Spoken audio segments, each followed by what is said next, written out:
Welcome back to another episode of the Back to Square Quan podcast. Today, we have the privilege of having a very esteemed guest, my colleague and soon to be Doctor. Dr. Alyssa Joy-Spence. And it's an honor to have you here. Another doctor to be. Yeah, doctor to be. Seems like we're getting a lot of that. Hopefully someday I will probably reach that status, right? Alyssa is actually really close to actually getting that doctor status. I would say that a lot of it depends on what COVID decides to do to us, but yeah, hopefully sooner rather than later, because we want to celebrate, once you are officially Dr. Alyssa Joy-Spence. So perhaps, for all the listeners out there that don't really know about you, could you share with us a little bit about your background, what your PhD was on, and some of your powerlifting accolades and achievements?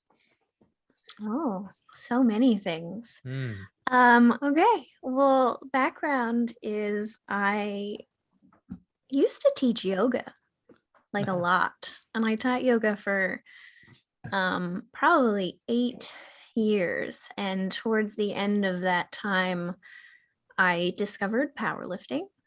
I'd never heard of it before, so it was a brand new discovery for me. What? People lift weights, and oh wow, not only do they do this for fun, but they do it competitively, and so I'm very competitive. And so once I found it, I decided I wanted to be good at it. And there was a dilemma for me because the internet is not kind to stretching or really yoga when it comes to strength and sport. So I had been doing my master's, but not in a similar field in neurophysiology. So I didn't have a huge amount of background in strength or in research style stretching. So when I started digging to see, like, should I be doing yoga while I'm also training for powerlifting if I want to be a winner? I found some really negative responses to that. So it was probably actually a YouTube video that is the reason that I am in New Zealand doing my PhD right now, because there was this lovely YouTube video titled "Why Powerlifters Shouldn't Do Yoga," and I was like, what? I shouldn't? Are you sure? And then I watched the video, and then I did some more research, and what I realized was that the video was kind of lying. So it told me I shouldn't stretch, but it wasn't supported by anything. And I then tried to find any sort of support for whether or not I should stretch and if yoga was bad, and I couldn't find anything. So I decided I would do some research myself to see if stretching would be beneficial or detrimental for powerlifters, mostly just so that I would know for me. Interesting. So from what I'm hearing, and we had Greg Knuckles previously on the podcast as well, it seems like the trend, if you want to pursue a career in academia or be a PhD, going down the YouTube rabbit hole is a really good first place to start. Would you agree? I mean, I definitely didn't go down a YouTube rabbit hole to tell myself to do a PhD. I had decided I wasn't going to do a PhD, but I got so mad that I changed my mind. I see. So anger was part of the reason to do a PhD. Truly, it was like rage. How dare you tell the world they shouldn't do yoga? You have no proof. Okay. That's cool. Whether it's YouTube or maybe in the future TikTok, right?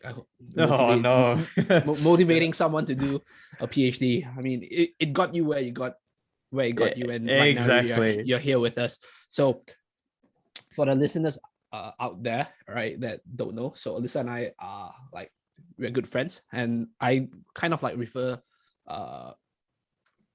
yeah, I basically refer all my like biomechanical questions to Alyssa, because that is probably the area of exercise science which I am absolutely ignorant and not knowledgeable about.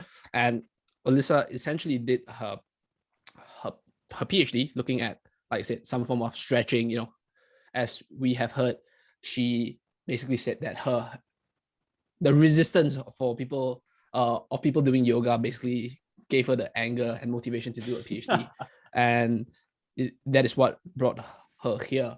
And she has done a couple of studies. Maybe now, Alyssa, would you like to share with us, have your thoughts changed after doing the PhD? Are you still angry at the people that say don't do yoga? Or And more importantly, did you leave a comment on the YouTube video saying, I've done a thesis on this and I would disagree or agree with your whatever 20-minute video? As argumentative as I can be, I am not online argumentative. So I'm there we gonna go. leave the YouTube video alone. There we go. The comment sections are safe. Should I ever encounter the doctor who decided to put it on the internet, maybe I'd talk to him about it, but maybe not. Fair point. What was the other part of that question?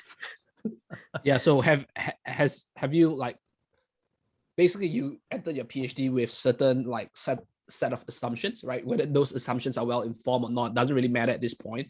But after doing your PhD and where you are now, and I'm not even talking about the exact findings of your study, but maybe just going more in depth, has your thought process kind of like change what you think of your initial assumptions that you brought into your PhD? Maybe you can first tell us what were some of the assumptions you went in doing your PhD, and has that changed after, like, I mean, you basically are technically done with your PhD, so has that changed? So I actually didn't have a lot of assumptions coming in because there was so little research to support anything. I honestly just saw it as a huge gap. So I can't say that anything has changed. I have definitely developed some feels or thoughts on it. Based on the things I've read and what I've done, it doesn't seem like stretching is bad by any means. Like, there's definitely some possibility of benefits for some people to stretch. And assuming you're not doing stretching before you're lifting, it doesn't seem like it could be bad for you either. So, if somebody was like, can I do yoga and also power lift? I would say yes, but like, don't do your yoga class before you go to your training session or before your competition. Like, separate them. Okay, cool. So going off that, I guess my question there, I've got a question for you, which is always going to be really, really intriguing. And you kind of answered that, but potentially maybe elaborating. So obviously you mentioned stretching isn't necessarily bad for strength training.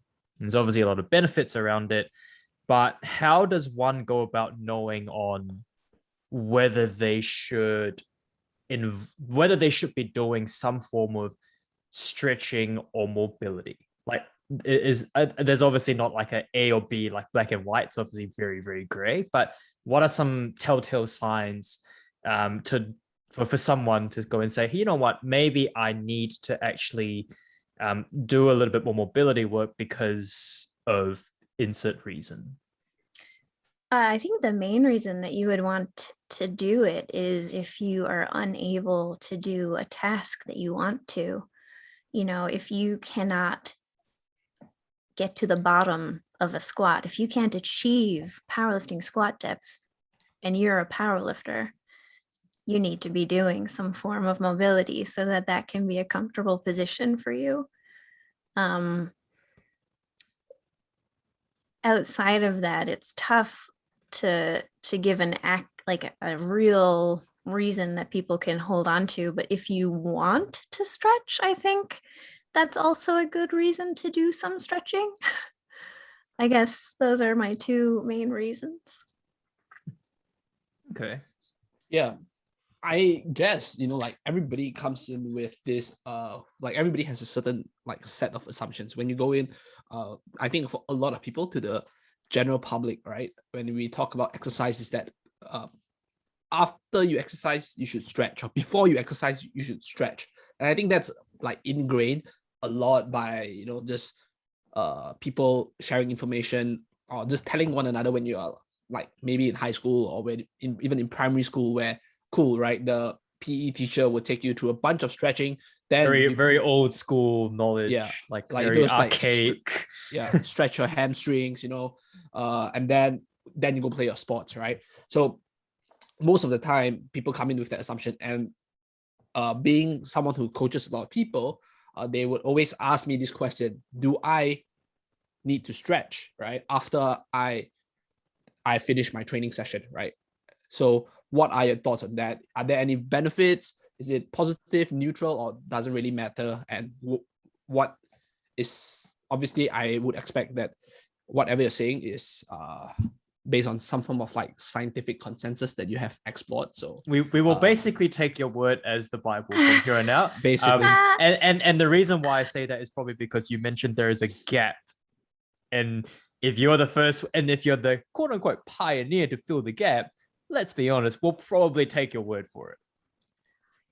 There is still, the gap is still there despite my best efforts. But stretching after training, there's not a lot of bad that I could see happening. So if you have an athlete and they say, I'm used to stretching after training, should I keep stretching after training? I mean, the first question would be, do you have time? Can you complete your training and also do your stretching and not be super stressed out about it?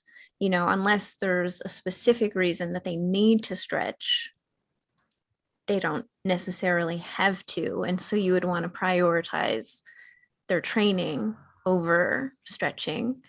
But if they have time and they like it, then having them stretch after training seems like a totally reasonable idea.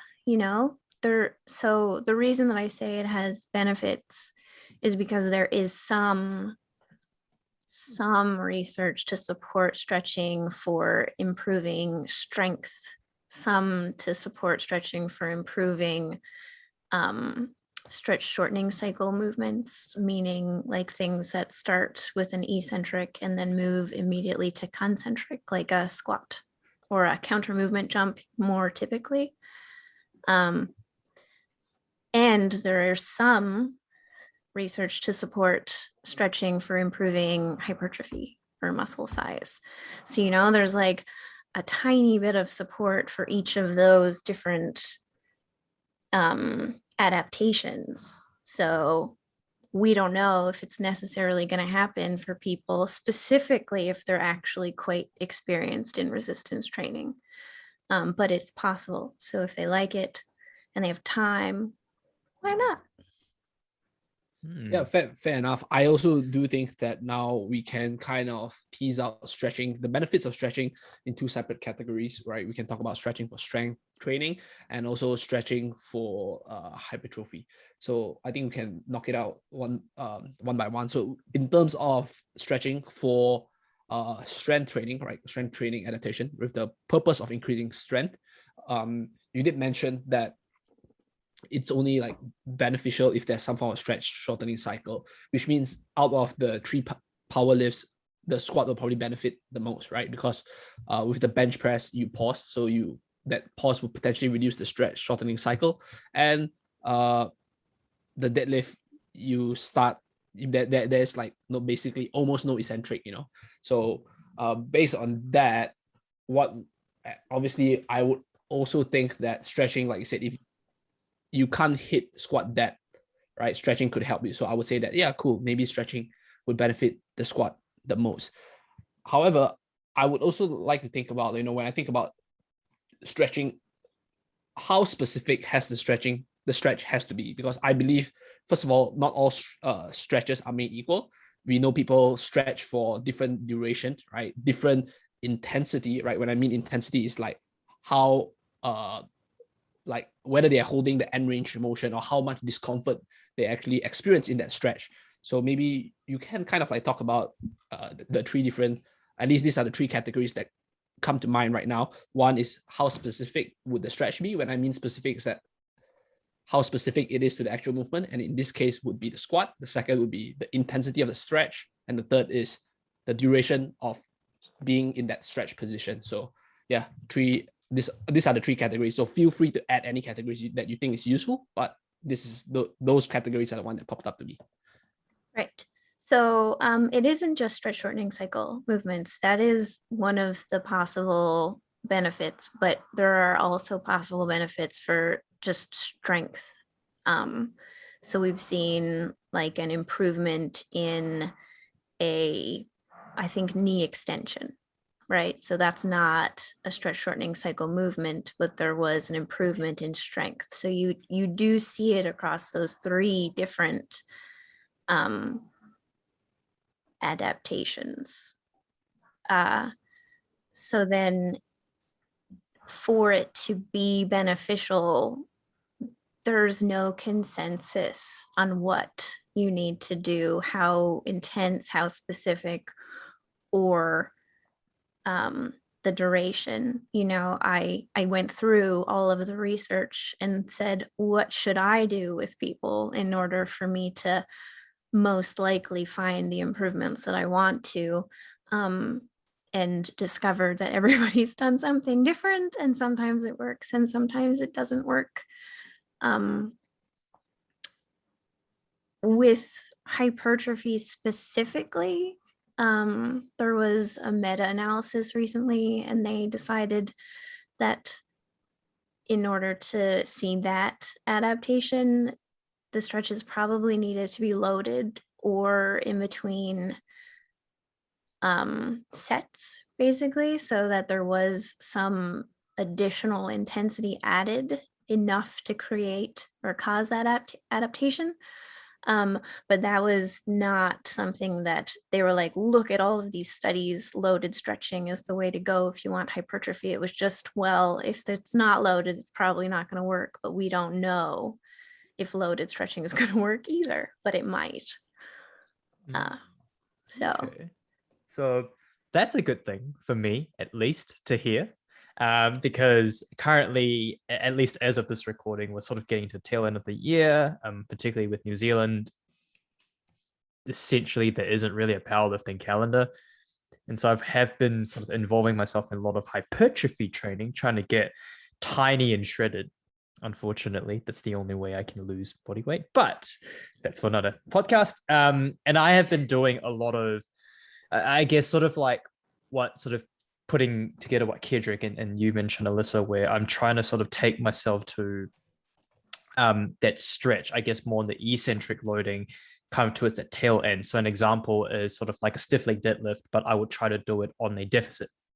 Rather than just pulling it straight from the floor, I would kind of stand on two plates and actually perform it at the end range of motion. I think what you just said there does bring some confidence to my heart for me to kind of sit there and say, you know what, I wasn't doing it because I was dumb and I saw it on YouTube. There's actually some science to back that up, that like stretching, a loaded stretching can potentially be beneficial with hypertrophy. But I do have a question for you, and this is something that I do tend to find, I guess, not necessarily conflicting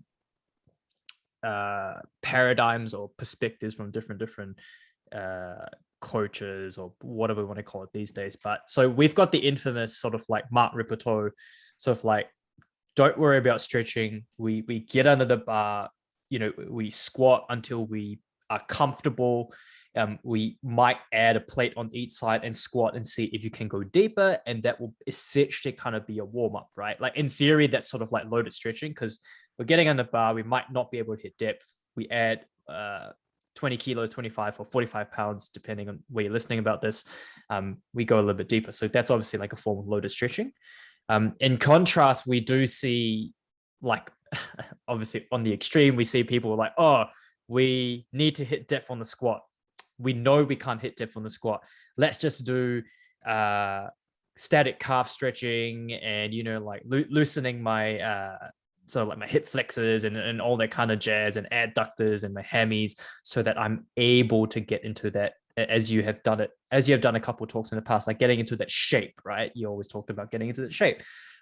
So I guess in your point of view, you might have definitely read out some papers on this. Getting specifically in a squat, trying to hit depth, do you find that in that instance is loaded stretching to try to achieve the shape better compared to performing static stretching, or the inverse, or potentially it's a combination of both that you found that was most effective? So I can't say that there's any research that I've seen that compares the two, but from experience, a warm up where you're just increasing loads isn't necessarily going to get most people into the shape that they actually want to be in.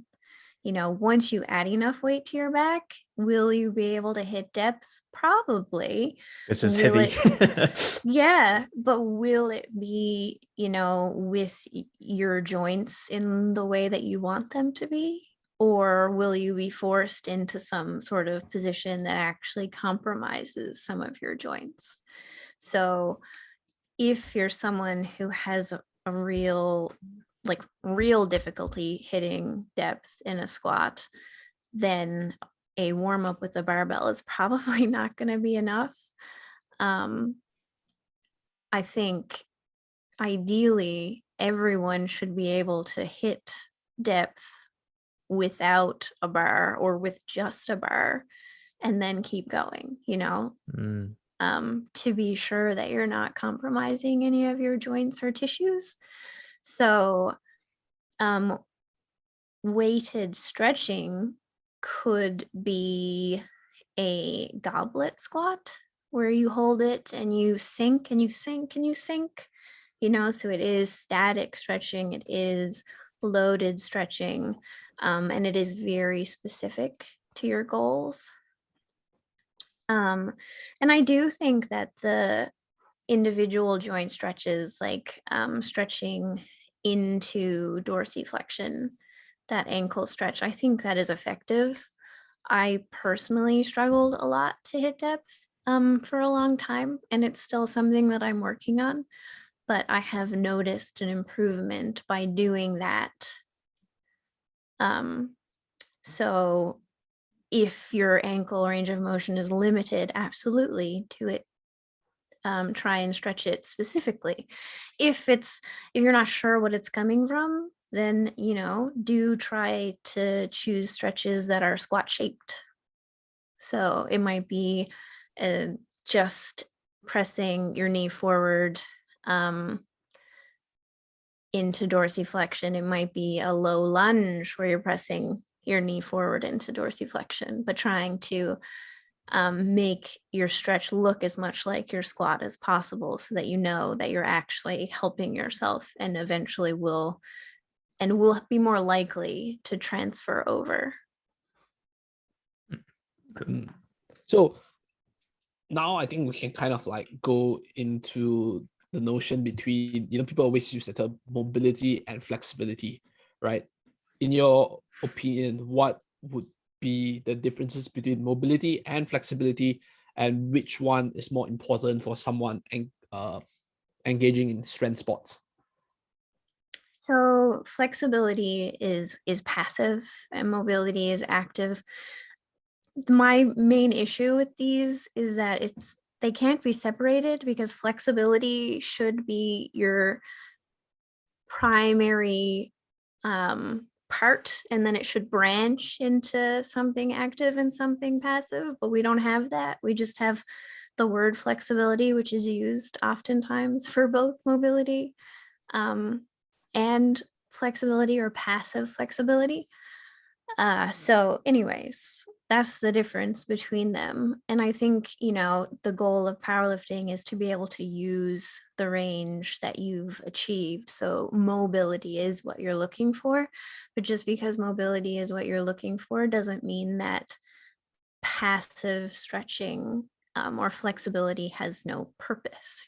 Sometimes you need to have the range before you can strengthen it. Mm. 100%. I think it's also very interesting because I asked this question sort of like I wanted it to be something we can dovetail into one of your first studies that you've done, right? So maybe like this maybe you can share with us like the study that you essentially measured male powerlifters, right? I mean, that I don't really know whether it's the first study, but the one that popped into my mind is also because I was a participant in it, and occasionally I just help you with some stuff. The one where you measured specific range of motion and you compare like powerlifters versus like non-powerlifters.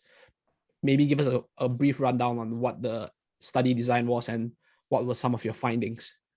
Sure. So I did a cross-sectional study looking at two different groups. I had powerlifters and I had very strong non-powerlifters. So I took both of those groups and I tested their active range of motion. So you would call it mobility. And then I compared the range of motion between the two groups to see if there were differences. And then I also did some stats to see if the range of motion was related or could be used to predict strength levels. And it was really interesting. I think like one of the main interesting parts for me is that I did this with men and I did it with women, and I had completely different results for men and women, where female powerlifters and female non-powerlifters had very similar range of motion and no ranges could be used to predict strength. Whereas in contrast, male powerlifters had less range of motion about several joints in several different movements. And some of those could be used to predict strength. So there is quite possibly a sex difference there. There are some alternative possibilities, but it does seem like there is a sex difference. Oh, that's pretty interesting. And I guess it potentially, and this is completely anecdotal observations here, it does kind of make sense. Like generally speaking, most females, whether they are involved very, very specifically with powerlifting or just general fitness females in general, or just females in general, are generally more mobile. I guess I'll use the word, not necessarily mobility here, but just they're generally more mobile compared to most male counterparts. I would probably say, I don't know, that's just like an observation. Was that something in the study that you kind of observed, like females tend to have, I guess, more range and more mobility, or So is that interestingly for me, I did find that females did have greater range of motion than males. However, looking at some bigger purely range of motion studies, there's not necessarily actually a sex difference in the general population. cool? So I looked at a few of those, and the more recent ones seem to support the idea that it more so depends on what you're doing rather than your sex. It's interesting because now a thought that came to my mind would then be something we probably have to define, which I think you will be able to do so, which is stiffness, so I mean, I probably won't be able to what define is it. stiffness? Yeah, because when we look, so I think the first thing I would ask you before I continue my other thoughts would be, when you said that certain range of motion actually predicts strength in men, is it would the men with more range of motion tend to be stronger, or would the men with less range of motion, they tend to be stronger in terms of prediction? That is a good question. And it was the men with less range Right. were Okay. stronger. Yeah, So, I mean, okay. that is what I assume, Yeah. because then which leads me to the question of stiffness and how. First, obviously, you need to define stiffness as best as you can, and how much do you think How that stiff should one be? plays a role, and whether that stiffness is simply an adaptation from training that probably lead to them being stronger. So, for example, if you have to be like this strong, you need at least certain level of stiffness, and obviously training across time. Part of that training adaptation, besides absolute strength and hypertrophy, would be that stiffness. So that is the hypothesis I have in my head, and I am completely open to being absolutely wrong. I'm not sure what you're gonna say. So yeah, take it away. Oh no! I'll have to adjust my training after this. So interestingly, I had a lot of trouble with stiffness, which Yes. So what makes that was a trick question, huh? Yeah, it was. So Hey. stiffness is, how difficult it is to change something in length, basically. So how much force you need to cause a change in length, which is probably hard to understand, but it doesn't really matter because stiffness is super hard to measure. If you think about stiffness, then you can measure it, at very invasively in like single muscle fibers, or and then you can measure it, at a single joint or more globally in multiple joints. But each of those different measures of stiffness tells you something different. And so like the best way that people think to measure stiffness in a sporting situation is as close to that sporting situation as possible, but I haven't found a way to measure it for powerlifters. So ultimately I have no idea how relevant stiffness is to powerlifting. Could quite possibly very relevant. It was supposed to be a huge part of my PhD. That being said, I was on team more compliance, better powerlifting, rather than what you just said, more stiff, better powerlifting. So we don't know. The yogi in you is coming out. It's like, I want to be less stiff, but I kind of want to be strong. And there's like one study. So my PhD is based very much off of a single study that was done in powerlifters, where they took male powerlifters, they had them stretch for 8 weeks. They were stretching twice a week. They were doing a series of stretches that stretched the prime movers of your bench press. So they had mostly pec and anterior delt stretching. And at the end of those 8 weeks, the powerlifters who were doing stretching had a better bench press. So there was a significant improvement in a touch and go bench press. And they had another group who didn't do any stretching, and they did not have a significant improvement in their bench press. So they used a certain method to measure stiffness, and they saw a decrease in compliance. And so they said, because we got this improvement in force production and because of this decrease in stiffness, we think a more compliant musculotendinous unit would be better. So I was like, okay, here we go. I'm going to do that too.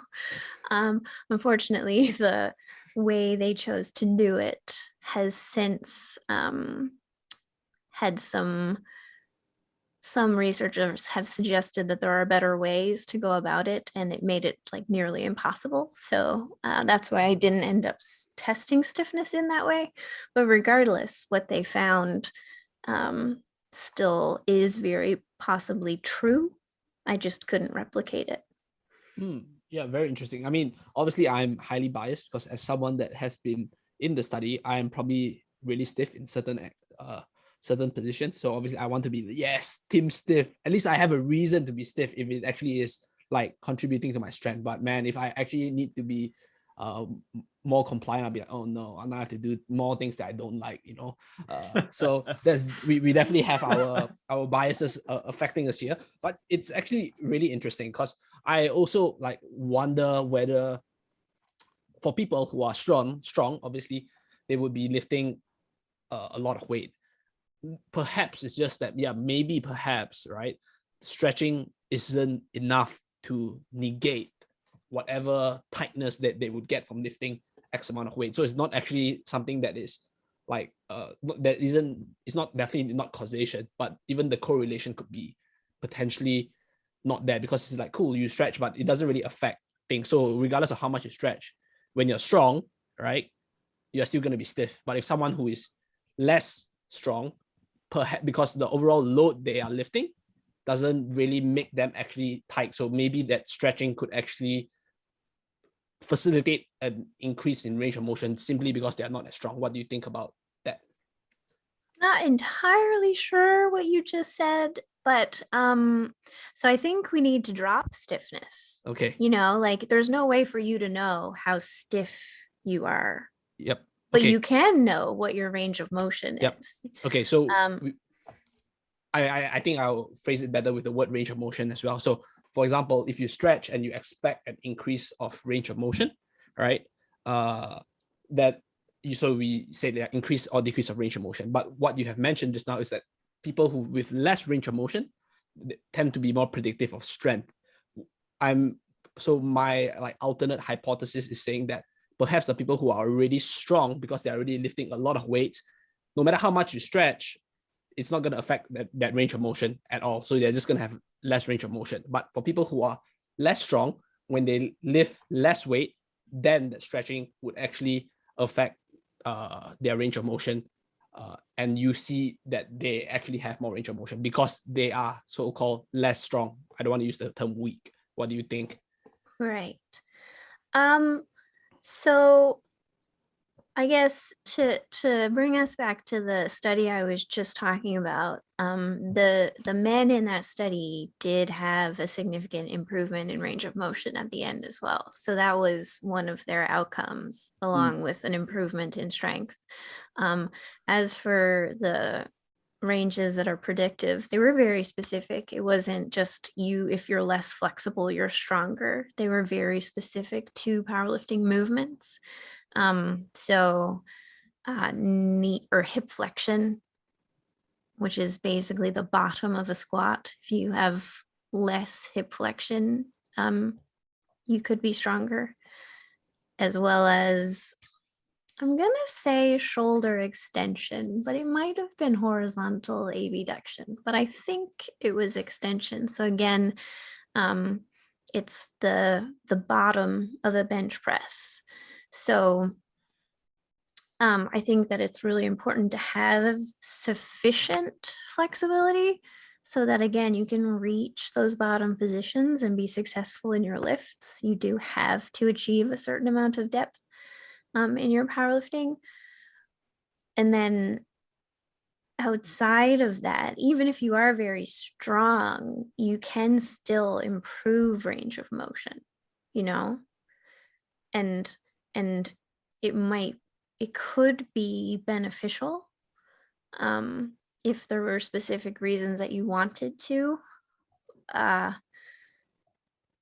But you could also use stretching purely as a way to maintain what range of motion you have.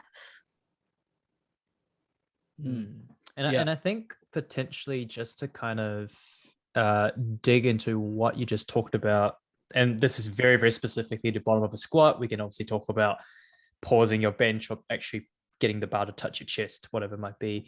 I think from what I'm gathering there, as you kind of talked about increasing your range of motion, and it does also potentially help me not necessarily phrase a question, but I guess it's just to confirm my biases there, which is where, so if an individual isn't if an individual misses their squat at the bottom, let's say at the bottom, right? They hit the bottom, they come up and they just can't even get like 3 inches out, and they just fail. And in that instance, if let's say the judges say, yep, you hit depth, you just weren't strong enough, that's the reality. In that instance, then would it be beneficial, I guess, for that individual to, because you kind of mentioned like if they had slightly shorter ranges of motion, they tend to be stronger, like with hip flexion. Did you say? Yes. Yeah. So in that's very, very specific case, would it then be beneficial for the individual to say, cool, I'm going to use stretching just to make sure that I'm not losing my range so that I am able to hit depth, but I'm going to make sure that in my training, I'm going to train very specifically in that range because, I'm quite weak, and hopefully with enough stretching, I'm not just going to be, as Kedrick says, get more stiff and have less range of motion, but I get stronger, but kind of using stretching as like a band-aid, I guess, to kind of mitigate that effect. If they can achieve depth already, then would stretching be beneficial?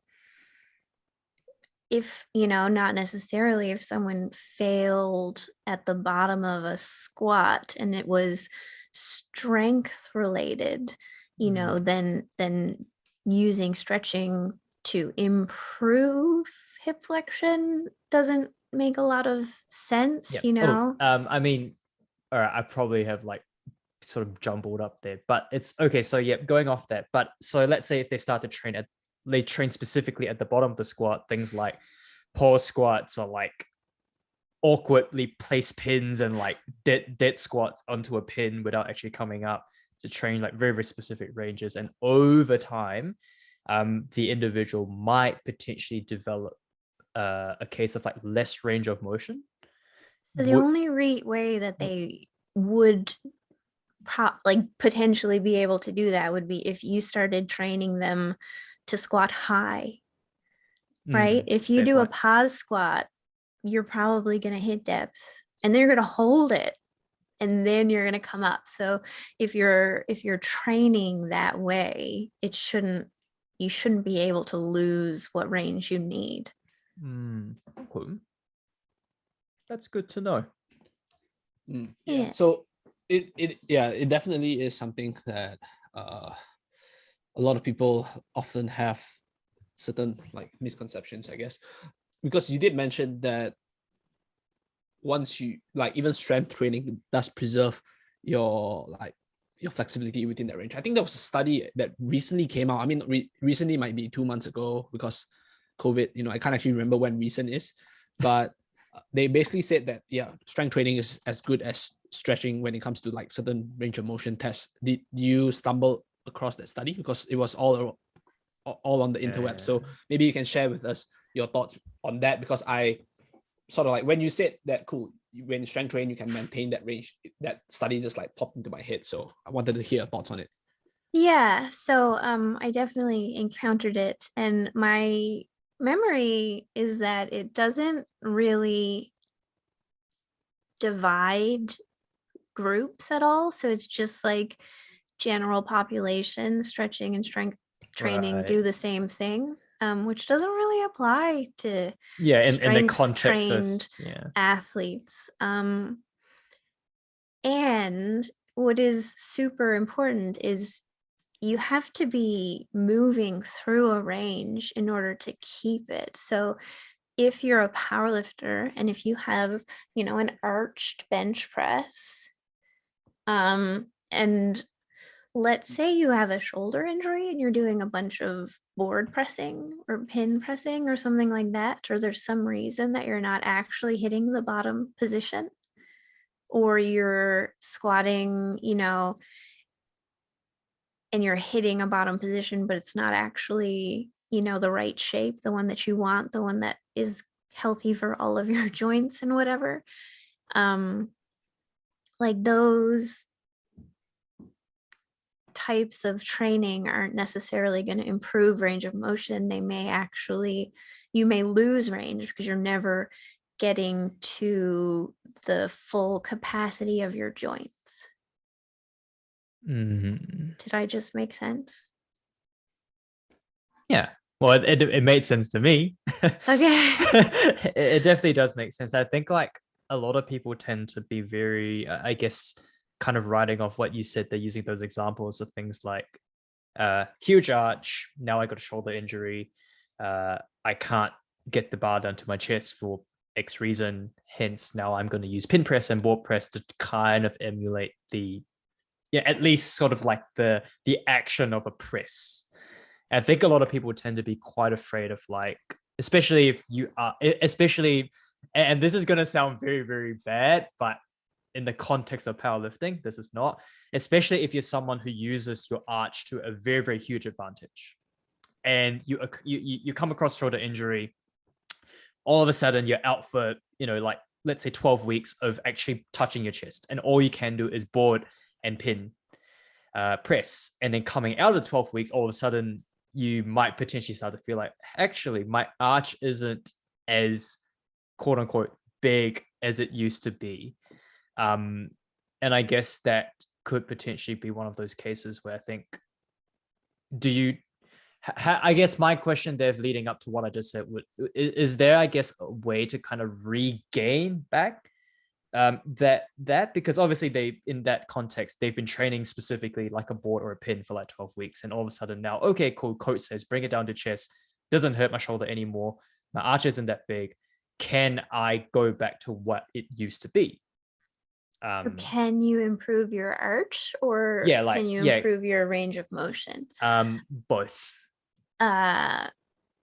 So yeah, you can improve an arch. It is range of motion. It's just through your spine. So just like you can improve shoulder range of motion if you've lost it. I think it would be difficult, to lose enough range of motion to not be able to touch a barbell to your chest in a bench press. Unless you started that way. I think it would take quite a bit of time and quite a bit of immobility, like stopping moving in order to get to a point where you would need to retrain it. Right. But if you were to lose that mobility, you can absolutely gain it back. And I have a follow-up question. I think this is potentially something not, it kind of might be tied to your research, but I think it's more personal to you, if anything. So for those who don't know, you injured your back, I believe it was like a year and a half ago now. Yes, I think. Yeah. And of course, if you're going through like a back injury like that, we can kind of, like how did you manage to apply some of the stuff from your research to help you get to where you are now? Because obviously while you were training pre-lockdown, all these things, it seemed like your training has been progressively getting not necessarily just better, but you were able to achieve more of the shape, quote unquote, pre-injury. So did you actually take on board some of the things that you have picked up from your research and maybe sort of like apply it to your situation or modify it? Because we know humans are all different, statistics are statistics, everyone's still individual. I did start doing more stretching. So it's interesting for me. I did a decent amount of yoga, obviously, before I came to New Zealand, because I was teaching classes and attending classes. And then I came to New Zealand and I stopped all yoga. And I eventually stopped stretching almost entirely. I It's thought so ironic because you're doing like a stretch PhD and then you start stretching. I wasn't sure if it had any value. So I was like, well, if it doesn't have Fair enough. value, then why am I doing this now? I don't need to. I'm not teaching. And then I hurt myself and I then started stretching again. So obviously, I don't think that stopping stretching caused me to have a back injury, but it's just the way that it happened. Yep. And so something that the lockdowns have provided me with is time to actually do some stretching and work on my mobility and my powerlifting shapes. So I can actually hit squat depth now in flats. Nice. Ooh. I In know. flats, Nice. what? In In flats as flats. well. Wow. In It's flats. for those who don't know, like basically to summarize, heels makes it easier to hit depth, but if you can do it in flats comfortably, that's a big achievement. Yeah. And I won't say that it's super comfortable and it still requires a decently wider stance. And I actually want to use when squatting. So I'm still going to squat in heels. But the fact that I have that now, I think is really exciting. So my arch and my squat shape are coming along nicely. Nice. That's Awesome. that's very, very good to hear. And yeah, I guess a little bit we've basically talked about stretching a lot for strength. I just have one question in terms of stretching for hypertrophy. I'm not sure whether there's any studies that actually look at stretching for hypertrophy in humans. Correct me if I'm wrong, because I know a lot of them are done in like animals, right? There Okay. are, yeah. Okay. So my question then is something now I have all these like wild thoughts, right? When it comes to exercise science, is that there was a recent study that actually showed that training at longer muscle length actually has more hypertrophy benefits. And we know when you stretch a muscle, it's at the longer, it's like in a long muscle length, right? Because technically that is kind of like the definition of stretching ish. So how much do you think that intersects, right? Because if how much do you think like stretching at that ability to hypertrophy a muscle is primarily due to the function of being at a lengthened muscle or just creating like tension, right? And obviously you did say that I would assume that stretching for hypertrophy, you probably need like weights as well, which means that you need like additional tension more than what your body can generate, right? Which it's some way it's like some form of like steel resistance training versus like resistance stretching, so what are your thoughts on the relationship between the actual muscle length, and if there's a possibility to progressively overload the stretch? Let's just say right now I'm stretching with 5 kilos, right? And then I gain some hypertrophy. I'm not sure whether it's even detectable or measurable, but the next time I do with like 7 and 10, I still gain hypertrophy. I'm not sure whether there's a study on that, but what are your predictions and what do you think based on the current literature that's out there? Ooh, it's the research in this area is really not conclusive. So I do think it's possible that the addition of loaded stretching could elicit some hypertrophy. Do I think that more weight equals more hypertrophy? No, but I don't know. Yes, that's basically what I would like to hear. So I don't have to go heavy to gain mass, which is always good because I hate feeling like shit after a training session. But like we really don't know is I think a really important thing to say. There even the interset stretching, some interset stretching has shown greater improvements in hypertrophy versus a traditional rest period, but others have not. Others have shown no difference, so it's really, really hard to have an opinion about something when there's so little evidence. I guess that's potentially incentive for you to pursue more. Oh, I don't care about hypertrophy. More I mean, stretching, the only more stretching. Maybe not in the hypertrophy realm, but being one of the I guess, as you quote unquote, as I would quote you, filling in more of the gaps there. I mean, I still do really want to know if stretching could be beneficial to powerlifters. My training study ended up being a series of case studies, so that was disappointing for me. But I definitely still want to know because I don't. Yeah, and I'm sure the world basically is going to wait for that potentially next publication after your thesis if academia is something you want to pursue. I'll be in academia forever. I'm That sure. is true. That is true. I think everyone who has a doctor to their name will somehow be involved in academia. I mean, if you don't want to, you can say that's a little bit of a stretch, you know. Yes, obviously a You've bit of been a stretch. waiting this whole time to use Exactly. that. I prepared this joke, this like phrase He's like like, 5 You're years like, ago. he's like yes, 1 week. I will stretching. use Yeah. this. Oh, all right. Well, I'll add another one there to kind of take it, get us back to home stretch.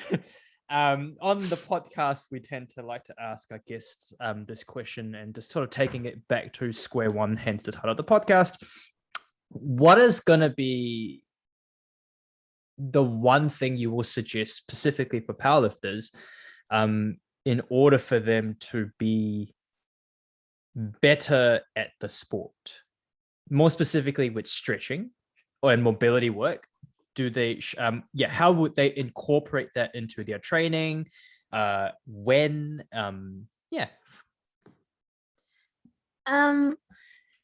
So I think a big takeaway from everything I've learned for me was don't tell people not to stretch. YouTube video doctor, please. You know, I think that powerlifters are pretty in touch with their bodies. Like you have to know when you take videos and you watch, oh, am I hitting depth? What does my body look like at the bottom position? Am I doing everything I want to do? And people will feel tight, like, oh, I'm stiff, I'm tight. I'm not comfortable in the bottom position. And if people are saying any of those things, then I think it's really important that they feel comfortable stretching and that they're not afraid of it, because people can be, there's the team of people who are super anti-stretching now. Like, don't do it, it's stupid, it doesn't matter, you're not doing anything, it's a waste, like you see all of that, it's a waste of time. But it's not necessarily, so if you feel like you need to stretch, do it.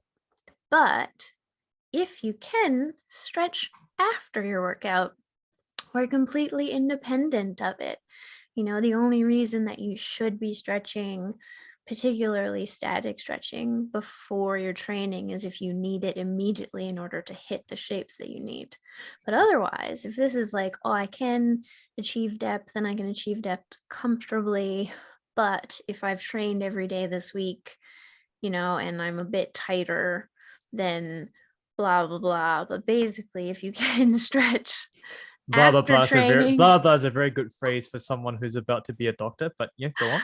if you can get away with your stretching after training or independent of training, do it. If you need to stretch before, but stretch in really short durations. And only the things that you actually need to be stretching. If you're spending an hour before your training session stretching, you're going to be tired, stretching. It's basically doing yoga before a session. Yeah, it takes a lot of effort. So you've lost that now. You've only had so much. True. Well, I think that was a very, very good episode. Thank you, Alyssa, for coming on. Oh, thanks for having me. Yeah. So where can people find you to learn more about stretching, or do you currently offer any coaching services or potentially help to anyone? Fire away. Where can people find you and get in touch? I do have Instagram, so people can find me on Instagram. I do not post educational content for the most part, but I would totally respond to questions if people had them. I'm powerlifting coaching. I've just joined the strength athlete team. Woo! Woo! Junior coach. Junior Woo! coach, which is very Hey. exciting. Awesome. All right. Well, that will be all for us today. If you did like the episode, give it a thumbs up, review, share, subscribe, or just let people know on any platforms of choice, Spotify, Apple Podcasts, YouTube, for the 1 or 2 viewers who actually watch the videos.